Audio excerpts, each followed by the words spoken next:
Olá, meus queridos, eu cumprimento a todos mais uma vez com a paz do Senhor e Salvador Jesus Cristo. Estamos aqui para darmos continuidade com os nossos subsídios da nossa EBD, Escola Bíblica Dominical. A você aqui de Presidente Epitácio região, você é o nosso convidado a estar presencialmente conosco em nossa sede, em nossa Igreja Evangélica Assembleia de Deus, Ministério do Belém, na Rua Cuiabá 146, em frente da Caixa Econômica Federal.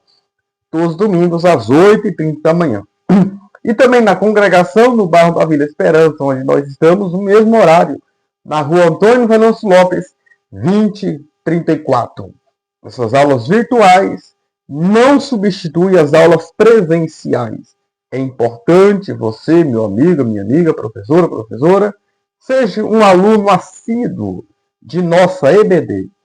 Leia a Bíblia Sagrada, leia a revista, leia o livro de apoio, leia as leituras diárias semanalmente, que isso vai fazer você crescer, desenvolver e fortalecer a sua fé. Tivemos a lição passada, que foi a lição de número 7, a qual falou sobre o título Eu sou a ressurreição e a vida. Foi enfatizado, querido, sobre aquele grande milagre, ou por que não dizer, um dos maiores milagres realizados por Jesus. Um daqueles 7 milagres, o último, mencionado por João no Evangelho, ao qual ele escreveu. Jesus fez isso, queridos, para provar aquela família, para provar a fé daquelas pessoas. Meir Tyler, ele disse que Jesus provou aquela família de 3 maneiras. Primeiro, pela ausência do Senhor Jesus. Dele não está lá, presencialmente. Só que nós sabemos, queridos, que Jesus, se ele quisesse ter feito um milagre à distância, ele faria esse milagre, ele tinha poder para isso. Nós vemos vários exemplos de que Jesus ter realizado milagre, como daquele homem, né, que está registrado lá em João 1, 46 ao 54, que tinha o seu filho que estava com febre, e na mesma hora que Jesus decretou a cura, na hora que ele chegou lá, que viu a hora que Jesus ministrou a cura, ontem às 7 horas a febre baixou. Perceba-se que foi na mesma hora de que Jesus tinha falado, ali em Cafarnaum. Então perceba, mas Meir Tyler, ele diz que é da ausência do Senhor Jesus. De Jesus não estar lá presente. Porque na mente delas, Jesus precisava estar lá, né, para realizar aquele milagre. Mas se Jesus tivesse ido antes, seria apenas uma cura. E Jesus não queria fazer uma cura. Ele queria ressuscitar a Lázaro. E aí, por que você me diz, mas por que Jesus esperou 4 dias? Dentro da cultura dos judeus, até 4 dias o espírito fica em cima do corpo. Eles ainda acreditam, né, que até 4 dias um profeta usado por Deus poderia fazer esse milagre. Mas para eles, depois de 4 dias, ninguém poderia fazer esse milagre, somente o próprio Deus. E isto ficou bem claro, porque Jesus, quando foi lá, já se fazia há 4 dias, porque ele esperou 2, depois 2, eles chegaram até lá. Então Jesus quis realmente mostrar, porque o propósito do Evangelho de João, um dos propósitos, que são vários, é mostrar que Jesus é o Filho de Deus. Mas, o que é mais preocupante não é o milagre em si mesmo, mas é pós o milagre, porque eu vou agir pós esse milagre. Perceba que primeiro queria matar Jesus e depois, por as pessoas crerem em Jesus, eles queriam matar ao Lázaro também. Veja, enquanto Jesus está dando a vida, tem alguém querendo tirar a sua vida e tirar a vida de Lázaro também. É isso. E assim mesmo. As pessoas não acreditam no milagre. As pessoas têm dificuldade em crer no milagre. Havia uma divisão ali, havia um grupo, e veja como ele amava, havia um grupo que acreditava e confiava em Jesus. Mas havia um grupo que só estava ali para criticar. Somente para criticar. Não podia ele, se curou o cego, não podia ressuscitar esse homem, e outros falavam, ele é amigo de Jesus, por que ele não fez esse milagre? É pessoas que estão ali para criticar, não para agradecer a Deus. E o que me chama a atenção desse milagre, a diferença entre Marta e Maria. Tem muitas coisas profundas sobre Marta e Maria, há muita diferença entre elas, até mesmo na reação do recebimento da notícia. Uma adora e a outra se desespera e vai a Cristo, mas não tem reação nenhuma. Ou seja, Marta é uma excelente anfitriã, Maria é uma excelente adoradora. Isso me chama a atenção, porque Maria tinha ficado em casa e quando Jesus chama ela, que ela vai, veja como ela era obediente. Marta sai correndo, desesperada, sem ser chamada por Jesus. Eu poderia fazer uma aplicação aqui. Quantos querem ir na frente sem ser chamados por Jesus? Mas Maria era ética, sincera, temente a Deus, esperava o tempo certo, tinha intimidade, sabia que Jesus ia fazer milagre. Perceba que quando Jesus foi para a aldeia, enquanto alguns pensou que ele ia lá para o túmulo, para a sepultura, ela foi atrás de Jesus primeiro. Aqui está uma lição para mim e a sua vida, queridos. Você está indo a Jesus primeiro ou você está indo diante dos seus problemas? Você está olhando para Jesus ou olhando para os seus problemas? Recentemente ouvimos uma mensagem do nosso pastor da igreja, que é o pastor Júnior, uma mensagem muito gloriosa, onde fala de um pai que tem 2 filhos que vai à guerra. Ele usando esse exemplo. E lá um dos filhos viu a carta para o pai dizendo como que era lá. Olha, aqui é cheio de mato, aqui é cheio de carrapicho, aqui é cheio de pernilongo. Ou seja, só havia dificuldade. E o outro filho, o segundo filho, mandou uma carta para o pai. Pai, o céu aqui é estrelado, a lua é maravilhosa, o sol aqui é maravilhoso. Aqui é um paraíso, um lugar maravilhoso. E o pai recebe a carta e falou, como que um filho fala da dificuldade e o outro não vê dificuldade? É porque um daqueles filhos estava olhando para baixo. Estava olhando para as circunstâncias, para o problema. E não estava olhando para Jesus. Hebreus 12, 2, onde ele usa a ilustração e o texto. E aqui eu aprendi com Maria. Maria vai olhando para Cristo. Ela não vai, talvez se fosse nós, em desespero aos nossos problemas. E aqui está uma lição para a minha e a sua vida. Não olhe para os seus problemas, mas olhe para Cristo.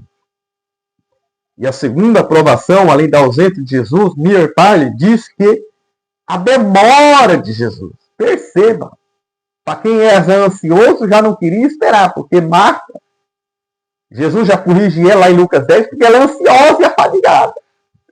E uma pessoa ansiosa é difícil lidar com ela. E a terceira aprovação é a perca do irmão. Ou seja, ali deixou de ser uma enfermidade para ser uma morte. E Jesus realizou esse milagre para que as pessoas viessem a crer em Deus, acreditar em Deus. Você tem crido em Deus, querido? Você tem crido em Jesus? E isso me assusta, porque 85% das pessoas,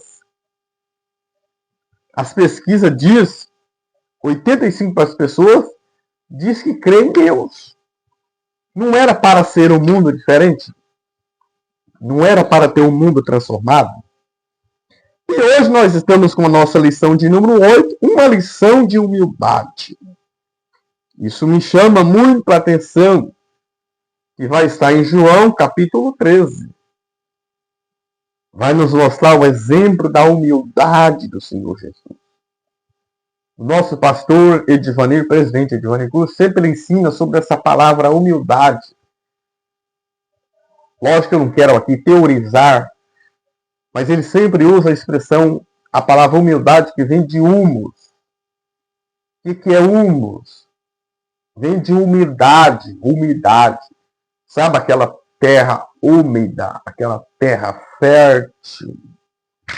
E a pessoa humilde é isso. Ela tem um coração aberto, ela tem um coração fértil. Independente do que ela tem ou deixa de ter, ela é humilde. Independente de ela chegou em algum patamar, ele continua a mesma coisa.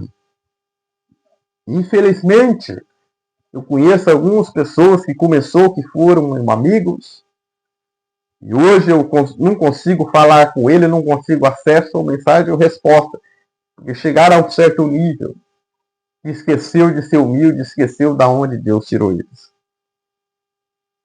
Ali, queridos, a lição da leitura em casa está em João 13. Mas é importante o professor dar uma enfatizada, dar uma voltada um pouco atrás, lá em João capítulo 12, porque vai mostrar o momento em que Maria de Betânia, né, que existia duas Betânia, Maria de Betânia aqui, ela unge a Jesus, tomando uma libra de nardo puro e precioso, e ungiu os pés do Senhor Jesus, enxugou com os cabelos, e subiu um perfume ali, aquele bálsamo. E perceba-se, quem estava lá também presente nessa mesa, aqui ela fez um culto de ação de graça pela ressurreição de Lázaro, do seu irmão. Quem estava lá era Judas, João 12, 5. Por que não se vendeu esse perfume por 300 denários e não se deu aos pobres? Só que eu não quero aqui criticar Judas, porque os próprios discípulos também falaram. Lá em Mateus 26, versículo 8. Então, quando você for falar isso aqui, não fala somente de Judas. Fala dos discípulos também. Eles também questionaram, criticaram a ação dessa mulher. Mas por que eu quero falar sobre Judas e não dos discípulos?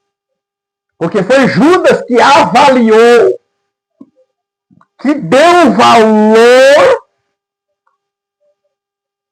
para esse denário. Porque ele tinha bolsa.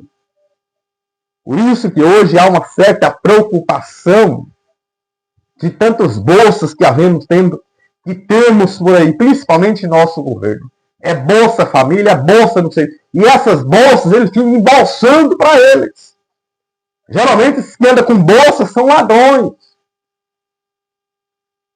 Perceba, 300 denários é quase um ano de trabalho, porque se um dia, um denário equivalente a um dia de trabalho, um ano tem quantos dias? 365 ou 366? Quase um ano. No nosso tempo aqui, quase um ano de trabalho. E Judas entregou Jesus por quanto? 30 moedas de prata. José também foi vendido, mas não é o caso aqui. O caso aqui é Cristo, José foi 20. Perceba, 300 para 30. Ele avalia Jesus em 10%. E o que vai, não era, o texto diz que não era para os pobres, não é a filantropia, não é essa questão. Não somos contra essa filantropia e o amor ao próximo. Não, não é isso. Mas a questão aqui é que ele queria para ele. Não era por causa disso, porque o próprio texto diz. João conhecendo os fatos. Ou seja, muitas vezes que valorizamos mais as coisas do que a pessoa, as pessoas. E vivemos um mundo em que estão amando coisas e usando coisas. Mas precisamos ser diferentes, precisamos amar a pessoa e usar as coisas. Judas aqui, já que vai para o bolso dele, é 300 denários. Para entregar Jesus, então é só 30 moedas de prata. É o mesmo que ele trabalhar um ano para ele, e desse um ano ele dá um dia para Jesus. E isso é preocupante. De um ano que Jesus tem te dado, de um ano que Deus tem te dado, quanto você tem entregado a Ele? Quanto você tem devolvido a ele, não é dado, porque nós não pagamos, nós devolvemos o que ele nos concede. Aqui nessa lição, queridos, depois, João 12, Jesus ele vai entrar, a sua entrada triunfal de Jerusalém, e ora, antes da festa da Páscoa, João 13, 1. Jesus sabendo agora que já está chegando a sua hora, chegada a sua hora. Em alguns momentos, João diz que ainda não é, mas agora aqui está chegando a sua hora. E ele amou seus discípulos, amou até o fim. E antes da Páscoa, e a Páscoa fala, foi Jesus realizou a última e instituiu a ceia do Senhor Jesus. Todos nós sabemos, e todos os rituais que existiam no Antigo Testamento, da ceia, da bacia, ali eu não vou entrar aqui, tem algo profundo, mas eu vou deixar para outro momento. Nós temos aí alguns estudos sobre o tabernáculo, nós falamos sobre a bacia, e a pia e outras coisas assim. Mas eu quero falar sobre um exemplo de humildade, a questão dos lava-pés.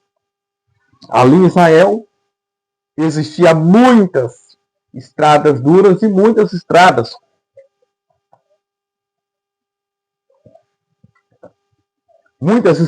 empoeiradas. Não é como hoje, as pessoas realmente caminhavam a pé ou de cavalo, mas geralmente subia aquelas poeiras. E geralmente, na cultura oriental, quando chegava o hóspede precisava fazer, no mínimo, 3 coisas para dizer que ele estava sendo bem recebido naquela casa. A primeira coisa que deveria fazer, isso está lá em Lucas, tá bom? Eu vou pegar aqui, eu vou falar e provar onde está o texto. Porque não é algo da minha cabeça. A primeira coisa que deveria se fazer é o que Jesus mesmo fala. Lá em Lucas 7,44. A primeira coisa era lavar os pés. Tirar as poeiras.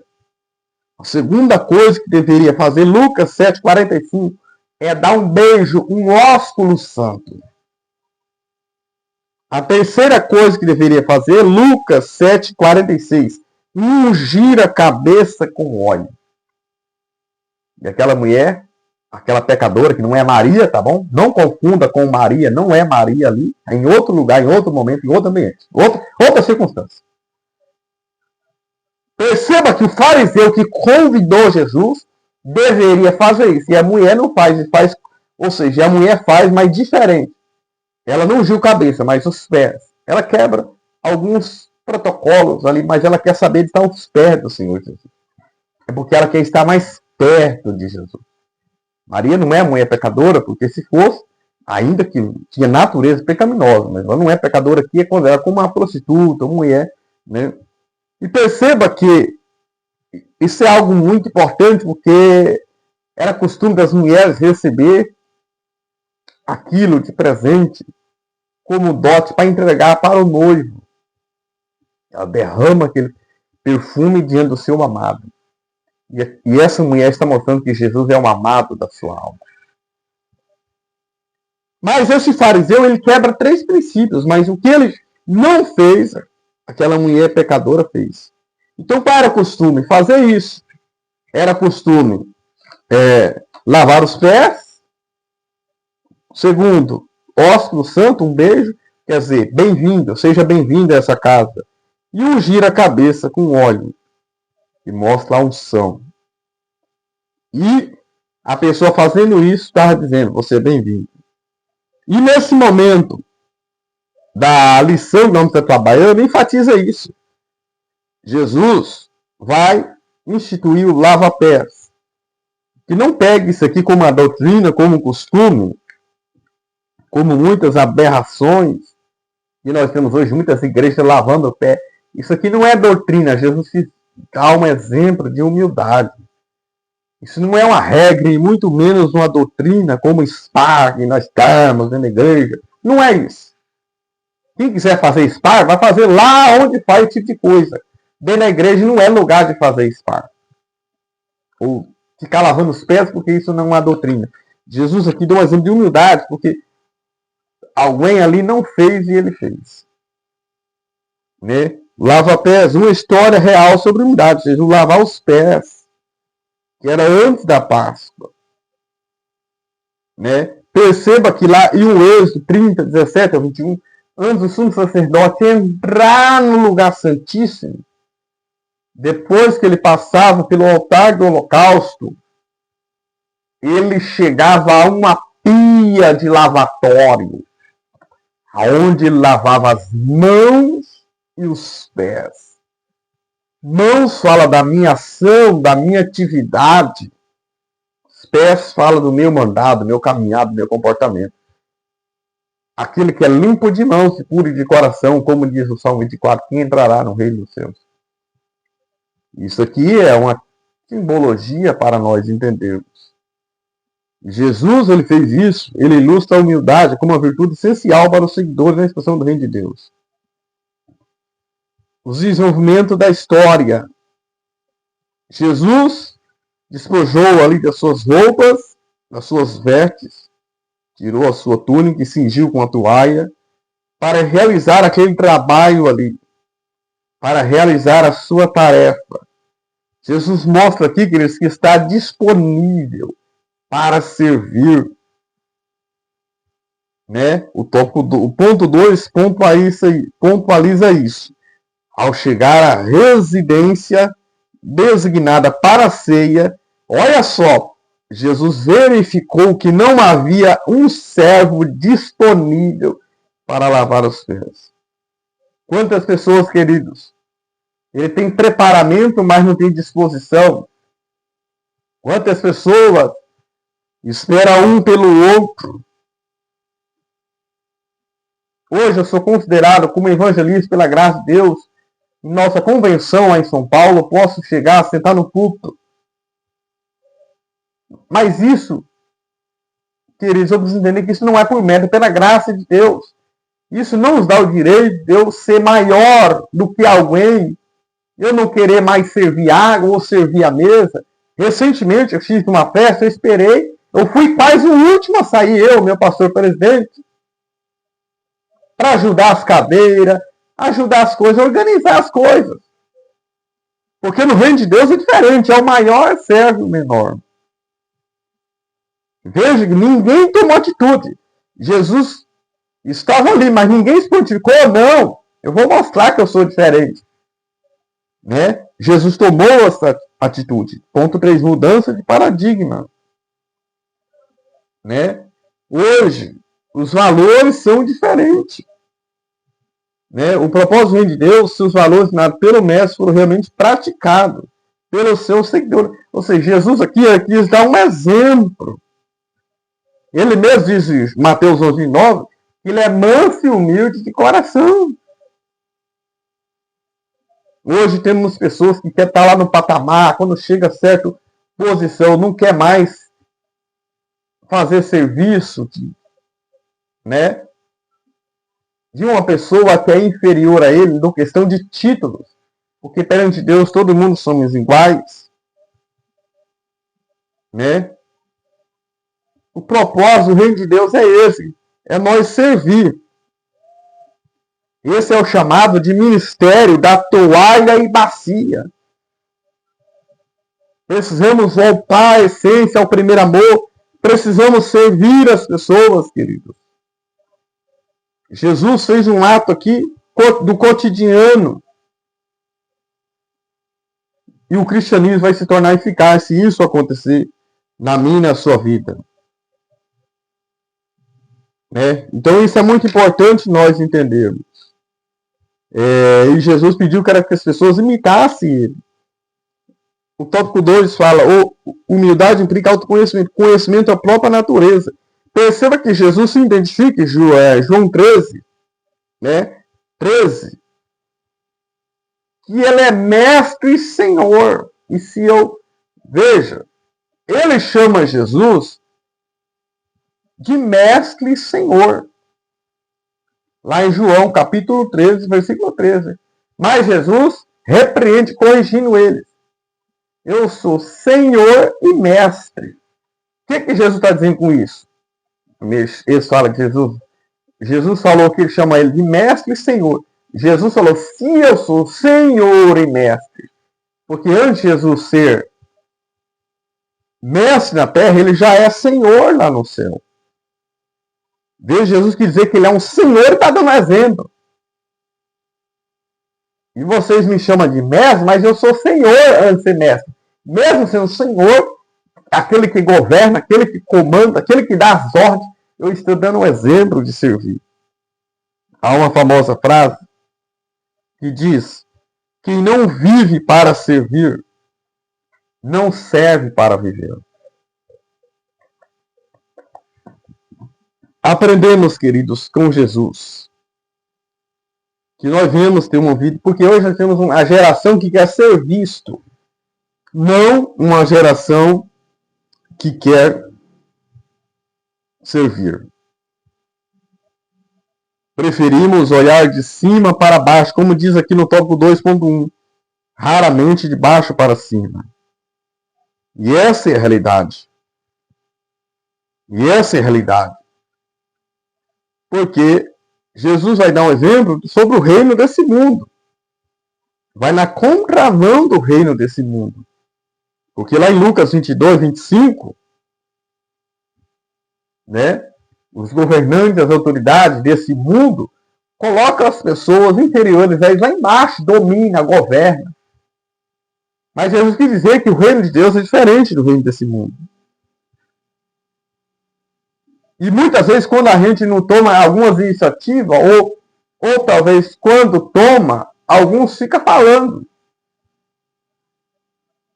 Mas você não é presbítero, mas você não é evangelista, mas você não é pastor, as pessoas criticam. Mas se o nosso maior exemplo é Cristo, ele nos deu um exemplo de servir, quem somos nós para falarmos algumas coisas? Lá no ponto 2, diz o exemplo deixado por Jesus. Filipenses 2, de 5 ao 6, está isso. Antes dele se fazer homem, ele serviu, ele foi obediente, ele serviu lá no céu. Ou seja, antes de ministrar aos homens, já servia a Deus. Antes dele ser servo.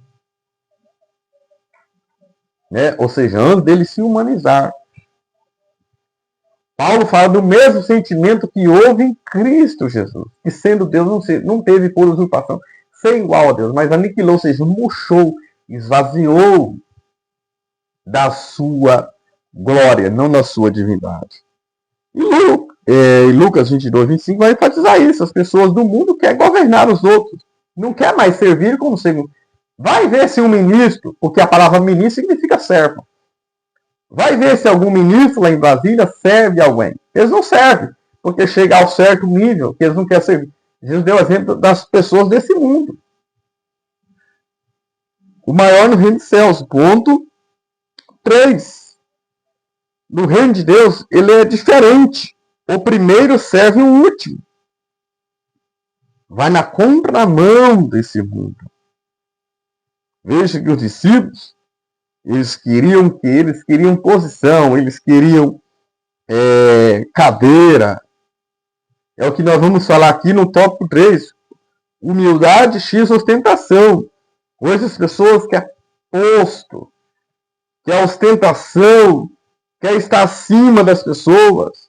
Lá em Lucas, uma competição silenciosa, Lucas 9:46, Jesus, ele pega uma criança no colo para dar um exemplo.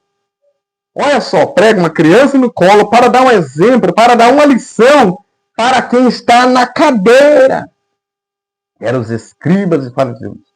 O próprio Senhor Jesus diz lá em Mateus 23, que eles impõem algo sobre as pessoas que nem com o dedo ele se move, ou seja, eles pedem para as pessoas fazer, mas nem eles fazem. É aquela famosa frase, faço o que eu digo, mas não faço o que eu faço. Isso é uma realidade bem presente em nosso meio. Hashtag, anota aí. Uma criança no colo de Jesus para dar um exemplo para quem estava na cadeira. Então Jesus, ele faz isso. Ponto 2. O caminho humilde de Jesus. Perceba que lá em Mateus 22 ali, veja que Maria ali vai pedir algo para Pedro e João. Um ficar à direita ou para a esquerda. Influenciada pela mãe, Maria, Tiago e João. Querendo saber lá no futuro quem ia ficar do lado direito e do lado esquerdo. Jesus falou, isso não compete agora. Vocês podem até beber o cálice, e vocês sabem muito bem o final de Tiago e João. Finalizou numa ilha, Tiago foi morto à espada por Herodes. Porque o reino de Deus é isso. Né? Quando ele nos dá algo, ele nos coloca algo em nossas mãos, ele espera ser visto, não é ser visto. E Jesus, ele dá um exemplo, um caminho humilde. Um convite à humildade, e esse convite foi dado a Jesus. Precisamos compartilhar dos mesmos sentimentos de Cristo Jesus, o nosso Senhor. E termos como base do nosso ministério a toalha e a bacia. Tomarmos o exemplo do Senhor Jesus, um dos maiores exemplos. Porque Jesus nos deu, como está aqui na nossa lição 8, Jesus nos dá uma lição de humildade. Amém.